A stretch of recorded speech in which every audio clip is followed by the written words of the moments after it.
আসসালামু আলাইকুম, সবাই কেমন আছেন? আলহামদুলিল্লাহ আমি ভালো আছি। তো বাহিরে কিন্তু শীতের তীব্রতা ভীষণ, আর এই তীব্র শীতের মধ্যে আপনাদের ভাইয়ার নাকি কাঁকড়া খেতে মন চাচ্ছে। তো যেই ভাবা সেই কাজ, সে বাসায় নিয়ে এসেছে 3টি কাঁকড়া। কাঁকড়া 3টি বেশ বড় বড় সাইজের ছিল, সে কিন্তু দেখিয়ে দিয়েছে। আর এই কাঁকড়াগুলো সে এখন প্রসেস করে নিচ্ছে। আমি যেহেতু পারি না কাঁকড়া প্রসেস করতে, তাই এখানে সে কাঁকড়াগুলো প্রসেস করছে। দেখুন, কাঁকড়াগুলোর মুখ কিন্তু দড়ি দিয়ে বাঁধা, আর এই বাঁধা মুখ যদি এইভাবে বাঁধা না থাকে তাহলে কিন্তু কামড় দিয়ে দেয়। তার জন্য বাজারেই এইভাবে প্রসেস করে তারা বেঁধে কাঁকড়া বিক্রি করে। তো আমার ভিডিওতে কিন্তু এর আগেও আমি কাঁকড়া কীভাবে রান্না করি আপনাদের দেখিয়েছি।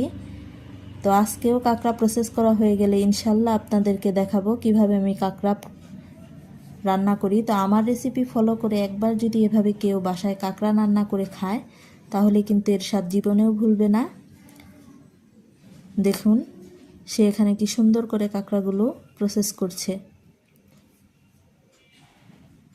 তো কাঁকড়া প্রসেসের ভিডিও যদি আপনাদের ভালো লাগে অবশ্যই কমেন্ট করে জানাবেন আর আমার পাশে থাকবেন।